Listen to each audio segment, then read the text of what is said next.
Única mirando al mar. Fernando Contreras. Parte final.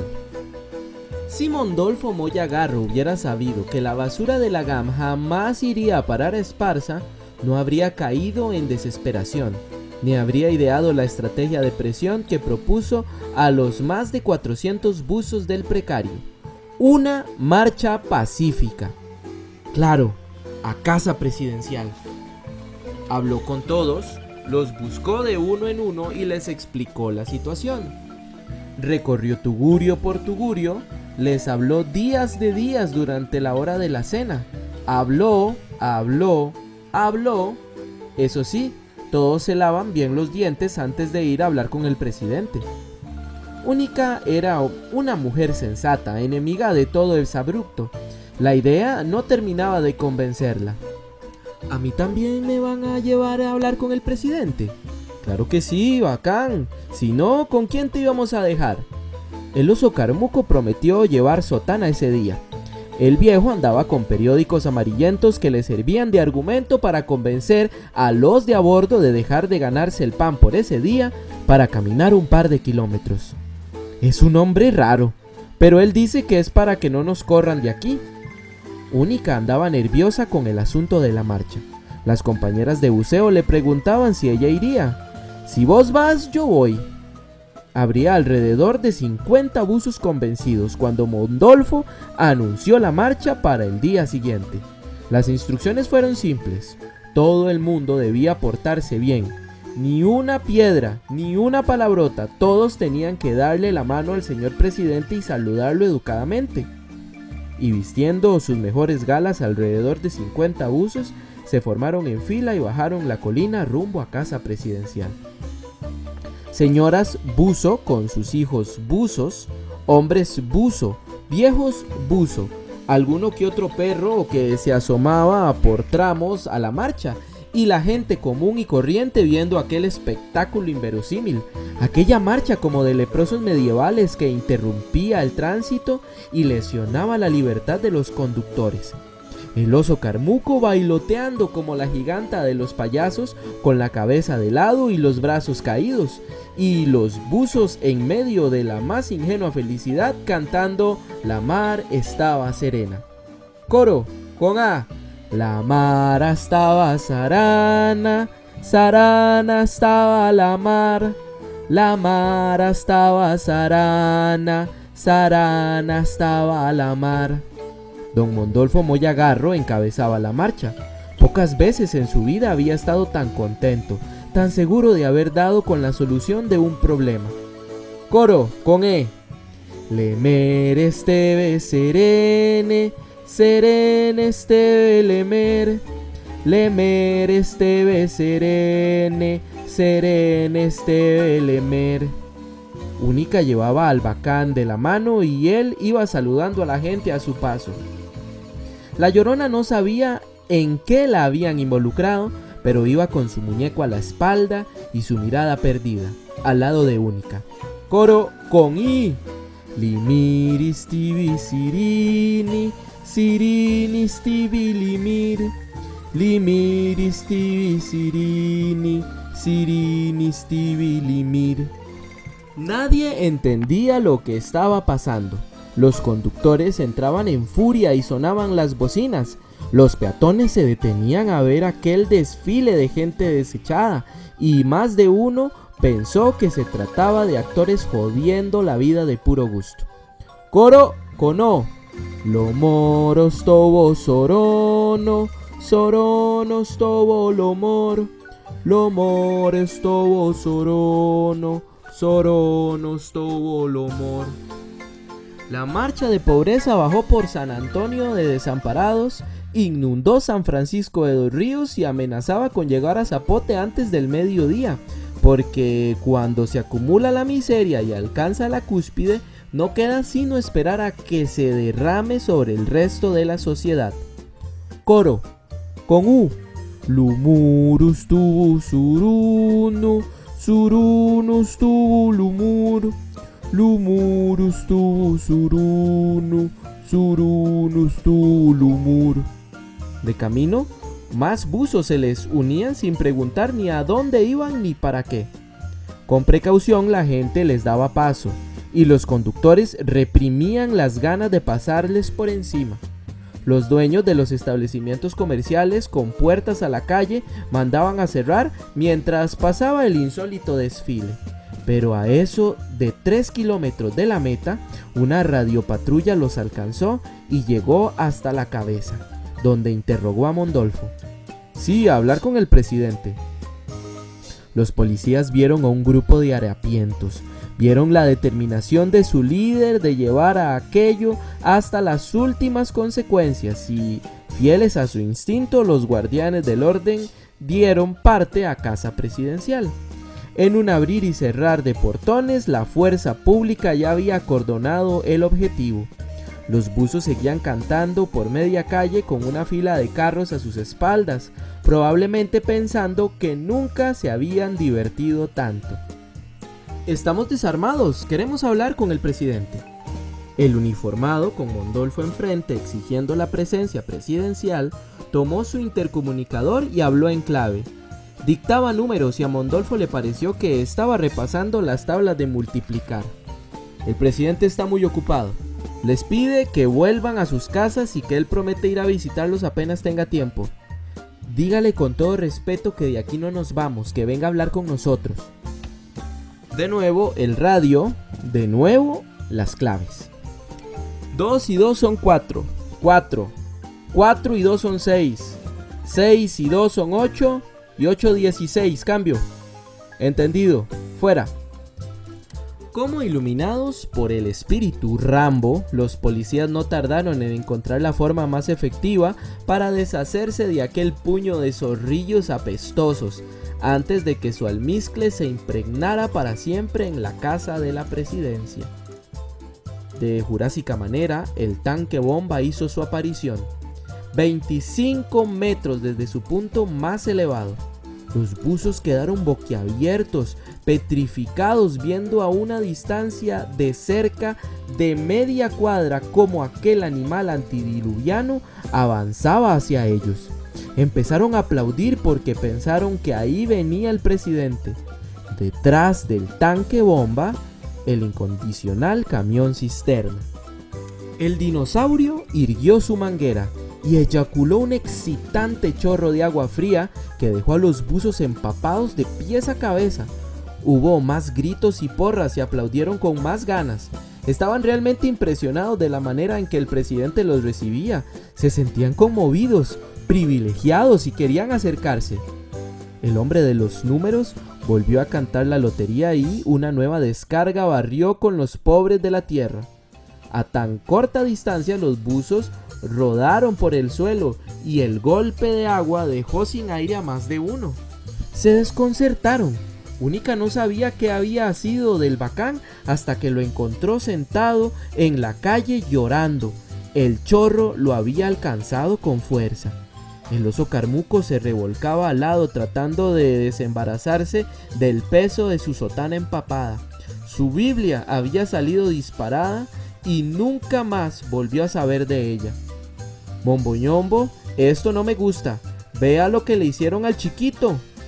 Con las barbas chorreando el caldo de varios meses sin baño, Mondolfo trataba de acercarse a los policías para explicarle que ellos estaban desarmados y que solo querían hablar con don Junior María. Pero cada intento de aproximación recibía como respuesta otra descarga, hasta que los buzos lo tomaron con buen humor y se pusieron a bailotear bajo el agua. ¡Circulen, circulen! ¡Con A! ¡Circulen, circulen! ¡Con E! Mondolfo corría entre ellos gritándoles que pararan. ¡Con I! Que oyeran que los policías ya estaban sacando los garrotes. ¡Con O! Pero el baño con manguera les parecía de lo más gracioso que habían visto en sus vidas y no había forma de detenerlos. ¡Con U! Única trataba de calmar al bacán que berreaba porque el chorro le había dado en el pecho y le dolía mucho. El oso carmuco solo logró salirse de la sotana desgarrándola por uno de los agujeros que ostentaba. El trapo púrpura quedó tirado en el caño y la corriente lo llevó directo a las fauces de la alcantarilla que se lo tragó de un bocado. No hubo prensa ni más testigos que los conductores que quedaron embotellados en las calles vecinas. Alguna gente que iba pasando miró desde una distancia prudente, pero nunca dijo nada. El baile duró hasta donde alcanzaron las reservas de agua del tanque bomba y el camión cisterna. Después de disparada la última gota, los buzos comenzaron a protestar y a pedir más, pero no hubo más.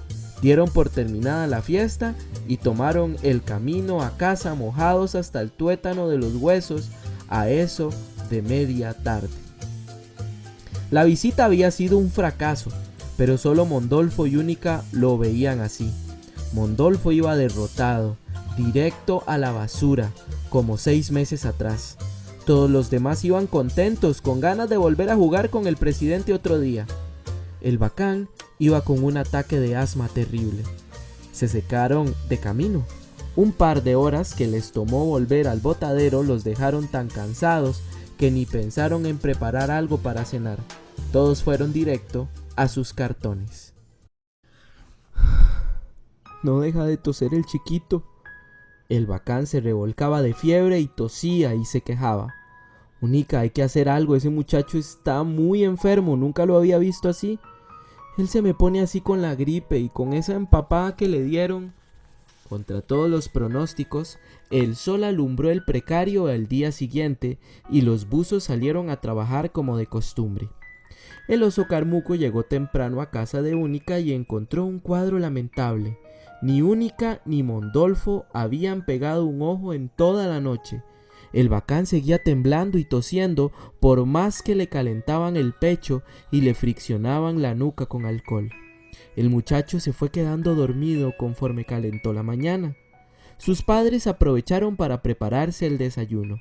Tortillas calientes y café negro desayunaron los tres, porque el oso Carmuco decidió quedarse a dar apoyo. Doña Única vio, ya no soy cura. Despojado de sus atributos, el oso Carmuco asumió que quedaba relevado de su papel y de alguna manera se sentía aliviado de un peso que siempre había excedido sus fuerzas.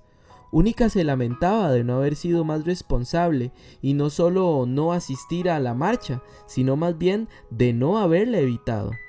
Mondolfo solo quería morirse como un perro, no dejaba de culparse por el desastre. Llevémoslo al hospital, Única, ahí lo tienen que atender. Él no puede caminar hasta allá. Además, él no tiene papeles y si se dan cuenta, me lo quitan. Mondolfo salió a la carretera a tratar de convencer a alguien de que le ayudara a llevar a su hijo al hospital. Una hora después volvió convencido de que el mundo era una mierda. Nadie nos quiere ayudar. Si algo le pasa al bacán, ni diga eso. Él ahorita va a estar bueno. Pero pasó el día tosiendo hasta el vómito. Varios niños del precario estaban en cama con gripe. En cama, es un decir, estaban tendidos en sus cartones sudando la fiebre. ¿Quién se iba a imaginar lo del agua? Le decían a Única las otras señoras buzo cuando iban a ver cómo seguía el bacán. El tercer día de la enfermedad del muchacho, Mondolfo salió en busca de un médico. Alguien tiene que venir a hacer algo. Horas después volvió vociferando algo que podría traducirse como que la especie humana en pleno era una porquería, pero que él lo decía con otros giros más soeces del lenguaje. No consiguió ayuda. El chiquito ya no quiere comer nada. Única estaba en el hueso. Mondolfo no la convencía de que descansara un rato, de que durmiera o de que comiera un poco más del pan duro que quedaba y algo que aportaba las vecinas. Se agotaban las reservas. Mondolfo salía a bucear un rato por las mañanas. Los amigos ayudaban hasta donde podían, pero a mediados de abril la condición del bacán ya era irreversible. La debilidad, decían ellos, pero era más que eso, era pus en los pulmones. Eran vómitos verduzcos, eran 20 y tantos años de vivir en el basurero. Única no se despegaba del lecho de su niño, le contaba los cuentos de siempre. Había una vez un niño muy pobre y otro muy rico, muy rico. Le cantaba las canciones de siempre. Cuando está la luna en el horizonte, muchos enanitos juegan en el monte. Le recitaba la recitación de siempre. Cultivo una rosa blanca. Mondolfo fue a buscar personalmente a cuanto médico pudo en Río Azul y en San Francisco de los Ríos, pero no halló una sola barca entre tanto río y el náufrago parecía inevitable. Cuando los médicos preguntaban la dirección y el viejo les decía arriba en el basurero, lo tomaban como una broma o peor aún, una trampa. Mondolfo volvía a casa a encontrar el mismo cuadro, el bacán delirando de fiebre, cantando canciones, recitando, gritando y Única petrificada a su lado. Ya no quedaba santo al que no le hubiera prometido hasta la vida si le salvaba al niño, ni cuenta del rosario que no hubiera desgastado entre sus dedos de tanto repasarlo. El oso Carmuco tampoco se movía del lecho. Los amigos entraban y salían llevando y trayendo las cosas más insólitas que pudieran aliviar al muchacho: un juguete, un paquete de pastillas de menta, alcohol de fricción, leña para el hogar. La Llorona, en un acto que terminó de quebrantar el ánimo de Única, se desprendió el muñeco de su espalda, lo colocó al lado del bacán y se largó a llorar con tanta amargura como la de Única. Todos escuchaban cada vez más cerca los ronquidos del motor que no se apaga nunca. Era el camión recolector de la muerte, que hacía mucho no pasaba por el basurero a recoger almas de desecho. Única estaba en el hueso, amarillenta como una escultura en raíz de café. La ropa la tenía pegada al cuerpo con la goma de su sudor y el de su hijo. En un par de semanas llegó a constatar en carne propia que no es la fe de los pobres la que mueve montañas. Su mirada se opacaba como hundiéndose en las arenas movedizas de su gesto de incredulidad, como abandonándose en una nebulosa de resignación demencial. No parpadeaba, ya no tenía lágrimas ni saliva. Mondolfo entraba y salía del tugurio. Gritaba con rabia que aquello no era posible o que aquello era todo culpa suya. Bebió de un sorbo un residuo de ron que el novio le llevó en una botella de cola, pero ni el ardor en la garganta le bajó el nudo que lo estaba ahogando.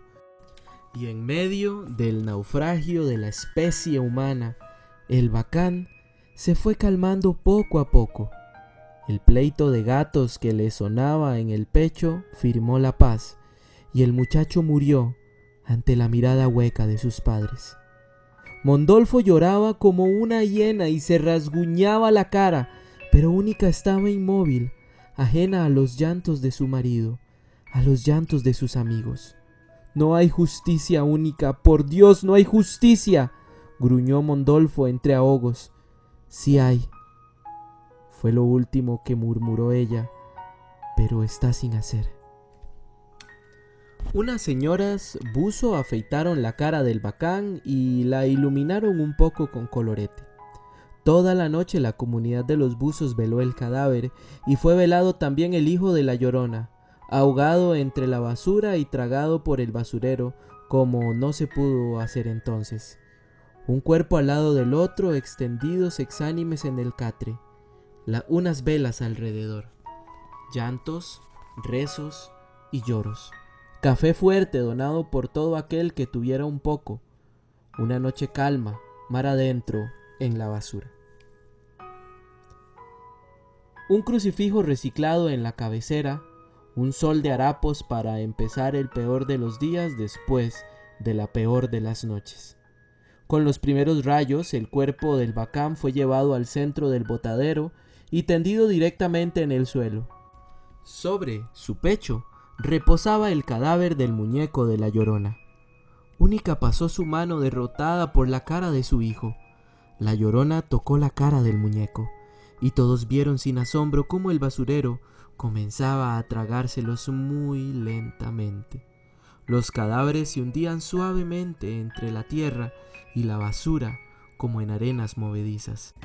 Poco a poco iban quedando cubiertos hasta que asomó solamente un mechón de cabello, unos instantes y desaparecieron para siempre en las entrañas del botadero. Ya todo había pasado cuando llegaron los operarios de los tractores y los primeros recolectores se formaban en su rígida fila.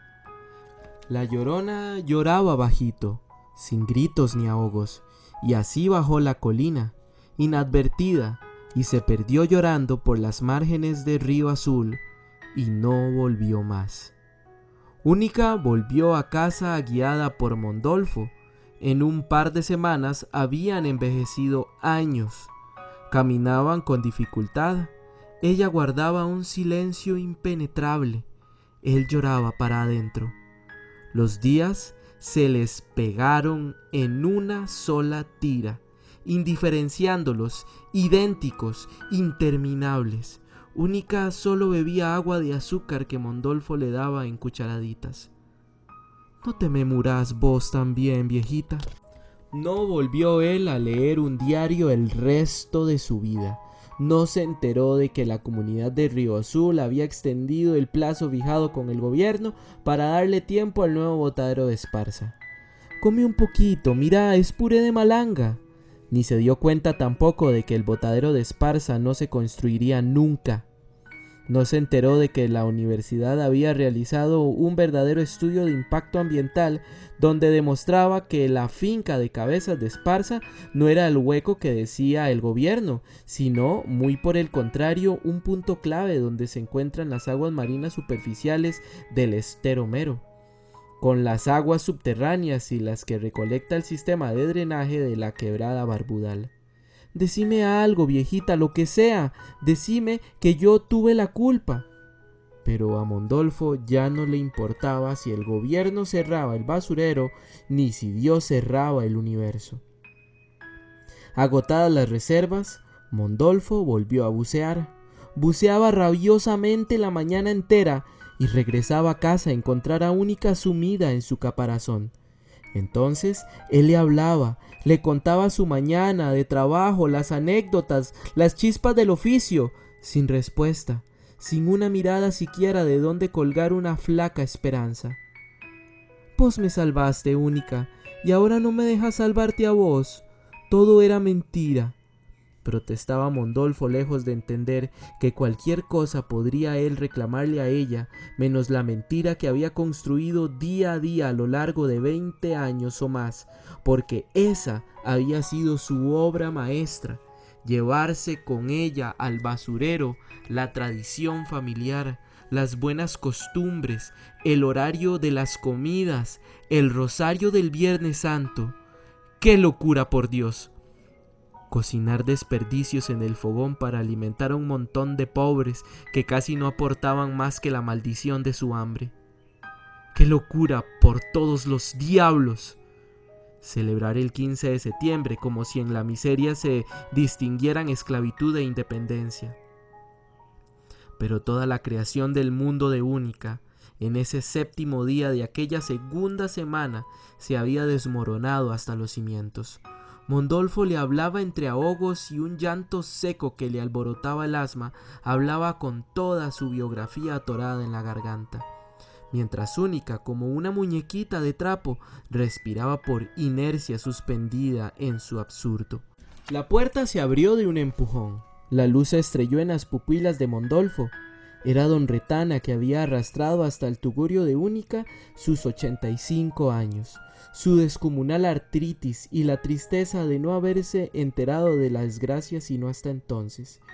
El anciano entró en silencio, llegó hasta Única, la miró en silencio y en silencio le acarició largamente la cara y las hilachas del cabello y vio cortados por el suelo los hilos de marioneta con los que ella se había atado a la vida todos aquellos años. En silencio se sentó el anciano al lado de Mondolfo y le prestó lo único que en resumidas cuentas un ser humano puede prestar a otro, el desvencijado hombro.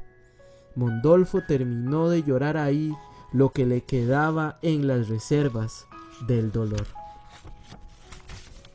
Mondolfo Moya Garro decidió que los días de basurero habían terminado. Juntó los ahorros de la familia, convocó a los amigos y anunció que se largaban de ahí. Algo aportaron los más cercanos a la casa de los viejos, y el oso Carmuco vació las arcas de su antiguo ministerio en las manos de Mondolfo. Dejaron el tugurio a don Retana.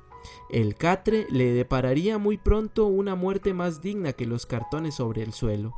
Mondolfo empacó algunas cosas convencido de que más que servirles, les estorbaría, pero no tuvo corazón para deshacerse del libro preferido del bacán, ni de uno que otro de sus juguetes. Empacó un comal, un perol, unas ollas raídas y las poquísimas prendas personales que tenía. El oso Carmuco los acompañó a la estación de bus de Punta Arenas, los abrazó fuertemente, besó a Única y le dijo entre ahogos que ella también había sido su madre, y bailó en la acera el baile de la giganta para hacer reír a Mondolfo. Él sonrió, dijo adiós con la mano. El oso Carmuco se fue bailando como un oso y se perdió para siempre calle abajo. Larga fila. Miradas de asco y desconfianza. Sálganse de la fila, por favor. Es que vamos para Punta Arenas. No me diga, ¿y a cuál hotel van? Risas de la gente, miradas de asco y desconfianza. Sálganse de la fila, por favor, antes de que llame a la policía. La palabra policía provocó un estremecimiento en el cuerpo diezmado de Única.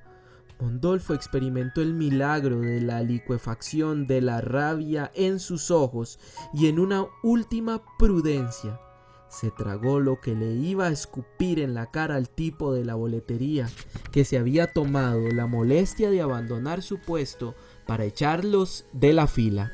Abrazó a Única y se alejaron. Los viejos comenzaron a desandar camino con la lentitud que da la certeza de no tener ya lugar alguno en este mundo, ni en el otro probablemente.